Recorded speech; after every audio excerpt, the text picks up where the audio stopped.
guys, my name is Chacha and today I'm going to share with you my gap year stories. Before I decided to take a gap year, I've been having a hard time, especially at the end of the semester of my senior high school. There was a lot of exams and tryout that I have to go through, and I regret myself for not using my time effectively for studying. One day, my school gave me the parallel grades of my school, and surprisingly, I got a pretty high rating among my friends. But then, when the SNMPTN announcement day come, it turns out that I failed. In 1 month after SNMPTN announcement day, there will be held the SBMPTN test, but I'm not studying. I have no motivation to study at all until 5 days before the SBMPTN test will be held. I tried to do last year's question. I was really surprised back then because it's a lot more harder than I thought. But I still didn't start studying. Finally, the day of test is coming. I come to the room, I open the exam sheet and start doing it, and then I go home with a surrender to God feeling. I just think that if I succeed this test, it is pure a miracle from God. And then, as you might know, I failed again.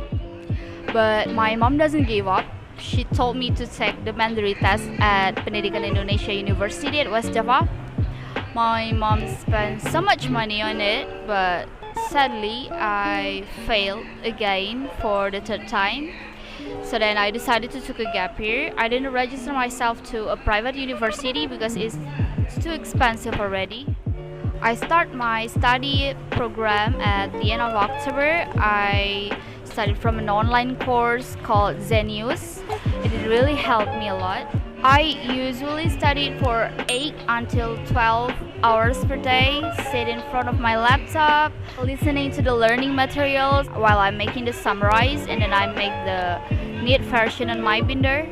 And then I start doing the questions and also check what is the correct answer. It really helped me so that I can know which lesson that I need more practice on it and what lesson that I'm already good at. I often study at night. I slept by 8 p.m. and then I woke up by 1 a.m. and then start studying until 7 in the morning. It is kind of broke my body, but it's also the effective way for me for studying. I ever tried studying for 12 hours non-stop sitting in front of my laptop, but then I sick for 1 week, so I'll never try this method anymore. I got a lot of pressure during my gap year.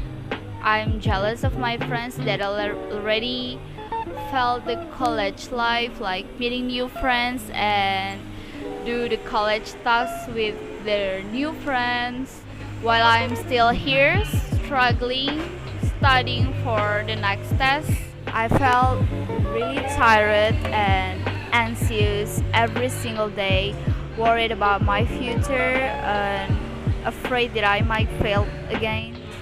I often reject my friends' invitation for hang out because there is a lot of SBMPTN materials that I need to learn.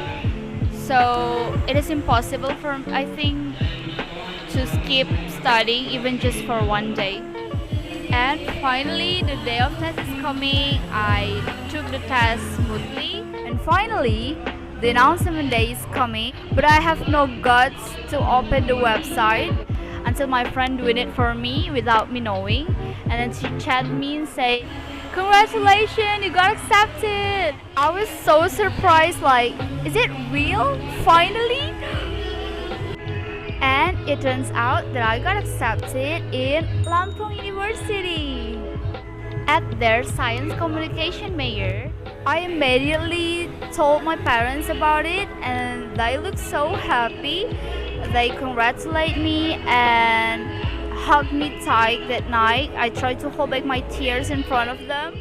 After all the struggle I've been through, I finally chased my dream. That's all my stories. Thank you for watching this video.